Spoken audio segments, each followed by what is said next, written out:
Swasday les amis, aujourd'hui 146e jour de l'aventure, réveil à Kraché, j'arrive juste au marché, voilà, mais écoutez, je voulais me lever tôt, bon, il est 7h30 là, voilà, j'aurais voulu me lever plus tôt, mais bon, j'ai besoin de sommeil encore un peu. Petit déjeuner, je vais aller manger chez la même dame qu'hier, parce qu'elle est trop gentille et je l'adore. Voilà, mon sac est fait, j'ai juste à revenir à la chambre. Et puis prendre le bateau, traverser direction Koh Trong.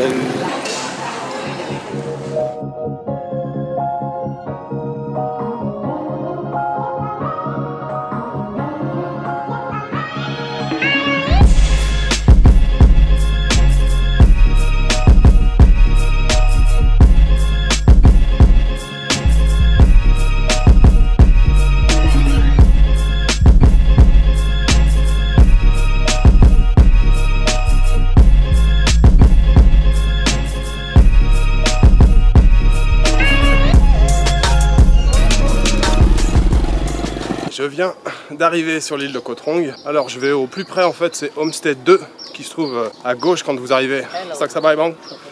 Qui se trouve à gauche quand vous arrivez au débarcadère. Donc c'est pas très loin, je vais décider de marcher un peu. Il y a des motos qui peuvent vous emmener, mais il fait un peu chaud. Donc je suis ravi d'être ici. Comme je vous le disais hier, cette île c'est un petit paradis, vraiment c'est hyper chouette. Vous voyez, donc il n'y a pas de route, vous voyez derrière moi il y a juste une espèce de chemin comme ça. Alors ils ont bétonné là depuis pas très longtemps. Bon, c'est vrai que c'est quand même vachement plus pratique pour rouler en vélo, c'est sympa. Ouh.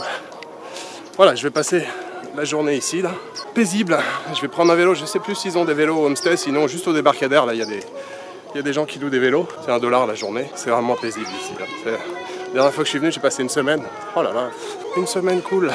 Tranquille, j'arrive là, à l'entrée du homestay. Dans les homestays, évidemment, vous pouvez manger, prendre le petit déjeuner, déjeuner et puis dîner. Moi, je dîne seulement. J'aime bien manger à l'extérieur, même s'il n'y a pas vraiment de restaurant et de boui. Il y a juste à côté du débarcadère, on va dire, allez, un mini marché où il y a 2-3 femmes qui vendent un petit peu de légumes ou quelques soupes. Donc j'aime bien manger à l'extérieur, puis je dîne uniquement ici. Donc ce soir, je mangerai là. Voilà, vous voyez, j'arrive à l'entrée. Koh Trong Community Tourism Homestay P. Hello! Hello! Saksabay! Saksabay!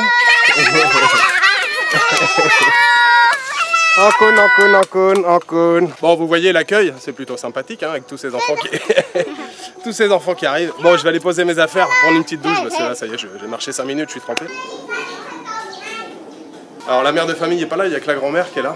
Alors elle est un peu sourde, un peu dure de la feuille. Mais bon, j'ai réussi à lui dire que je voulais rester une nuit ici, que je dînerais ici ce soir. Donc voilà, on est dans une maison traditionnelle khmer.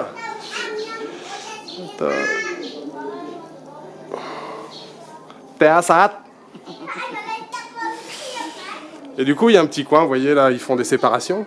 Ils font des chambres, si vous voulez, en tirant le rideau. Donc je vais dormir là ou là, j'en sais rien. Nous sommes chez les gens avec les portraits de famille, le petit hôtel pour faire la prière. Voilà, belle maison, très très chouette. Donc voilà, il n'y a que la grand-mère qui est ici là. Et puis on a un beau jardin devant. Magnifique jardin hyper fleuri avec des arbres fruitiers. Alors ici, juste en face, je ne sais pas si vous arrivez à distinguer dans l'arbre, c'est un pamplemoussier. Mais ça donne pas des pamplemousses, il y a toute une confusion autour de pamplemoussier, enfin pamplemousse et pomelo. Ici ce sont des pomelos. Les pomelos, c'est une peau verte et des quartiers très peu juteux en fait. Le pamplemousse c'est un hybride.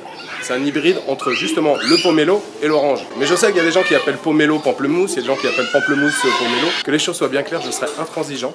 Il s'agit de pomelo ici. Et c'est l'île des pomelos, il y en a partout. Il y en a, tous les gens en ont 3 ou 4 arbres chez eux, il y en a partout. C'est le fruit roi sur l'île de Koh Trong. Donc voilà, j'ai posé mes affaires. En fait, je vais même pas prendre de douche là, je vais partir parce que j'ai très très soif. Ah, Chambritsor, Saksabay, Hot plate nyum, Hot plate, c'est parti. Alors, comme je vous le disais, là, il y a un mini marché à côté du débarcadère. J'arrive là au débarcadère, le homestay 2 il est tout près. Le homestay 1 il est à 3 km à l'opposé. Le petit bout de marché ici, mais bon il y a déjà plus grand chose. Et puis on a la pagode à côté avec l'école. Et vous voyez le petit chemin là, on voit la moto descendre, je ne sais pas si vous avez vu. On accède, enfin on arrive par ici. Il y a possibilité de louer des vélos juste en face, là au milieu de l'écran. Vous venez de découvrir le centre-ville très animé et de Koh Trong. Et je vais m'arrêter ici parce que je m'arrête toujours ici pour prendre un jus de canne. Voilà. Ça va. Bon, malheureusement, la petite dame, elle a plus de canne à sucre. Par contre, elle a des noix de coco. Depuis que je suis arrivé en Asie, depuis 5 mois, j'ai pas encore bu une noix de coco. J'aime bien ça. Je préfère largement la canne à sucre. Et puis, le petit truc, c'est que c'est à température ambiante. Hein. C'est pas chaud non plus. Ça reste, on va dire, tempéré à l'intérieur de la noix de coco. Et c'est de l'eau de coco, c'est pas du lait de coco. Hein. On est bien d'accord, c'est juste de l'eau de coco. Son mari vient juste de me la couper. C'est même pas encore percé ici, vous voyez. Il y a encore là un petit peu de pulpe ici, là, enfin de chair. Hop, et voilà. On n'a pas forcément l'impression comme ça, mais je peux vous assurer qu'il y en a vraiment beaucoup à l'intérieur. Et vous trouvez ça, évidemment, sur tous les bords de roue, dans les petits boubouis, comme ça. En Khmer, on dit play down.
Sieste terminée. Oh là là, quel bonheur d'être ici.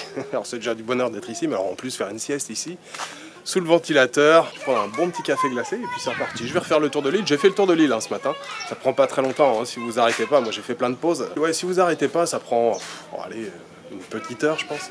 Donc là je vais refaire le tour de l'île, mais en prenant mon temps, en faisant des pauses. Je me suis fait une petite séance hamac aussi ce matin. C'est un endroit, quand je suis resté une semaine ici, là, tous les jours j'allais squatter le hamac. Bon, la femme évidemment, je l'ai revue ce matin dans le bateau en venant en fait, elle m'a reconnu tout de suite.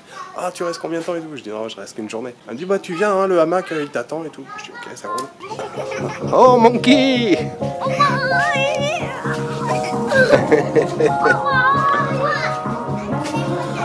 Bye bye.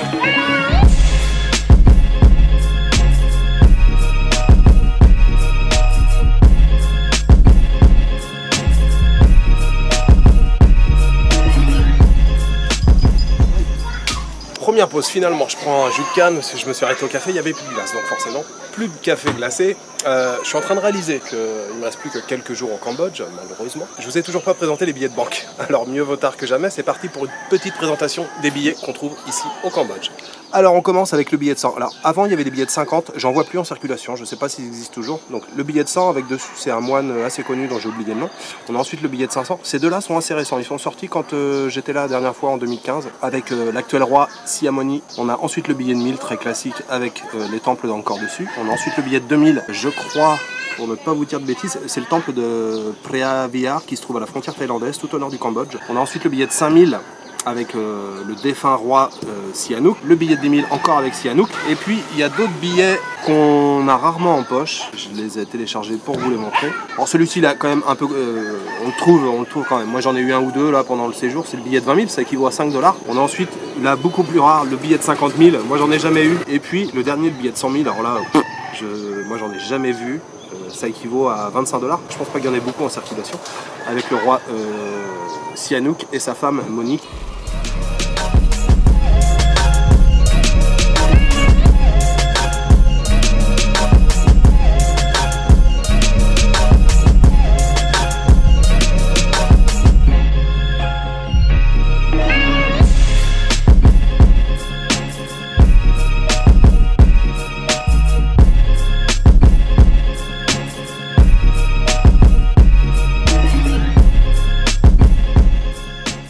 Ah là là là là, les amis, je me suis arrêté parce que je suis crevé. Mon vélo, hein, la roue est crevée. Moi je me suis arrêté il y a quoi, il y a 200 mètres là, je suis allé voilà, chez une famille, j'ai demandé au père de famille, il avait une pompe. On a essayé de gonfler, en fait c'est vous savez là par où rentre l'air, comment ça s'appelle, la valve, c'est la valve qui est morte. Donc bah, c'est foutu, je vais finir à pied, bon, je suis à la moitié à peu près du parcours, je suis de l'autre côté de l'île, c'est pas très grave, je vais finir à pied, ça me laisse plus le temps pour observer on va dire. Je me suis arrêté par contre ici, parce que j'ai une mangue qui m'a frôlé, j'ai une mangue qui est tombée mais juste à côté de ma tronche, et justement je voulais vous montrer toutes les mangues qu'il y a par terre. Donc comme je vous le disais, c'est la pleine saison des mangues, vous voyez, il y en a partout, et c'est les poules qui se régalent. Alors il y a des mangues bien mûres là, partout, par terre, des mangues bien juteuses. Il y a deux gros manguiers là qui ont l'air d'être assez vieux, vous voyez, il y en a un ici, qui est rempli de mangues, vous voyez tout ce qu'il y a là-haut. Là. Puis il y en a un autre ici, pareil, qui est énorme, qui doit être très vieux aussi. Il y a trop de mangues partout, voilà, il les laisse pourrir par terre, tellement il y en a. Tout le monde a des manguiers chez soi. Je me demande si c'est pas l'arbre fruitier qu'on trouve en plus grand nombre ici au Cambodge. Alors, je sais pas, c'est difficile à savoir, je pense que personne ne sait s'il y a plus de cocotiers ou de manguiers, mais il y a des manguiers partout, donc il y a des mangues en pleine saison qui pourrissent par terre, des mangues bien juteuses qui se vendraient, je ne sais combien la pièce en France, mais ici il y en a trop. Et justement j'aimerais bien trouver, j'avais découvert ça à mon dernier séjour, ça s'appelle Tronab Zvai. Zvai c'est la mangue. En fait il y a certaines femmes justement quand elles en ont trop, elles veulent pas les gâcher, les laisser perdre. Elles font une espèce de confiture, elles font cuire les mangues, elles les étalent en fines couches sur une feuille de plastique et elles les font sécher au soleil pendant 2-3 jours. Ça fait une espèce de pâte comme ça de mangue et un peu caoutchouteux comme ça se mange, vous déchirez comme ça les petits morceaux et vous mangez ça, c'est vraiment bon, j'adore ça. Les amis, j'ai fait une petite pause, alors j'étais sur le chemin à pousser mon vélo là, et puis il y avait un petit boui, je me suis arrêté pour prendre un café. Il y avait un homme à côté de moi, bon, il y avait Sopol là qui est à côté de moi, et puis il me dit ouais je suis prof d'anglais, j'ai cours là, je te donne des cours de 5h30 à 6h30 si tu veux venir voir. Donc voilà, je suis dans la classe avec les élèves, et les élèves là vont à l'école dans la journée.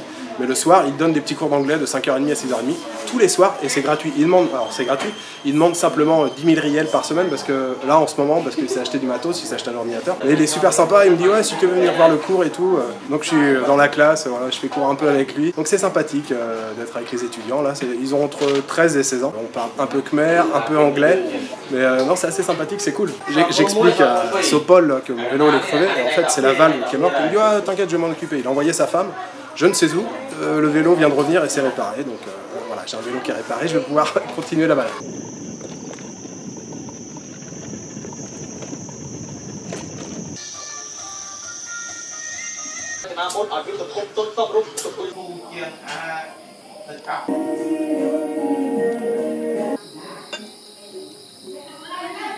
Donc c'est l'heure du dîner, je suis installé évidemment dans la pièce principale. Donc ce soir, au menu, petite assiette de poisson, tray mopi tonle. Donc petit poisson qui vient du Mekong, donc juste à côté, et puis petite soupe. Soupe. Pig. Ah, pig. C'est chou. Ah. Donc C'est soupe avec des petits morceaux de porc, du chou, ça a l'air très très bon. Petite assiette de riz, elle me propose de la bière ou du coca si j'en ai envie. Donc c'est parfait, je vais pouvoir bien dîner. Je me suis bien baladé cet après-midi. Je suis resté un petit moment dans la salle de classe parce que c'était vraiment très cool avec les étudiants. On a parlé, bon ils sont très timides, mais voilà, j'aurais raconté pourquoi je voyageais, enfin combien de temps je voyageais et aussi pourquoi je voyageais. C'était vraiment cool, on a bien échangé. J'ai essayé de les mettre très à l'aise. Et je suis sorti de la classe, il faisait quasiment nuit déjà. Donc voilà, je suis rentré, et puis voilà, c'est l'heure du dîner. Demain, je pars en direction de Kompong Tom. Alors j'ai acheté mon ticket ce matin, juste avant de venir. Donc je pars demain matin, 7h, il faut que je prenne le premier bateau. Bon, Taisek, Kano Timui, Mong Panman. Klamokanla. Donc le premier bateau demain matin il est à 6h30, donc c'est nickel. Je pars à 7h, c'est juste à côté du débarcadère. Et je pars en direction de Kampong Thom. Alors Kampong Thom, ça sera l'avant-dernière étape. Je devrais rester normalement 3 jours là-bas. Je vous expliquerai un peu plus demain quand j'arriverai sur place. Voilà, je vais vous souhaiter une bonne soirée, une bonne nuit ou une bonne après-midi. Je vous donne rendez-vous demain pour une nouvelle journée au Cambodge en direction de Kampong Thom. Ciao, good night.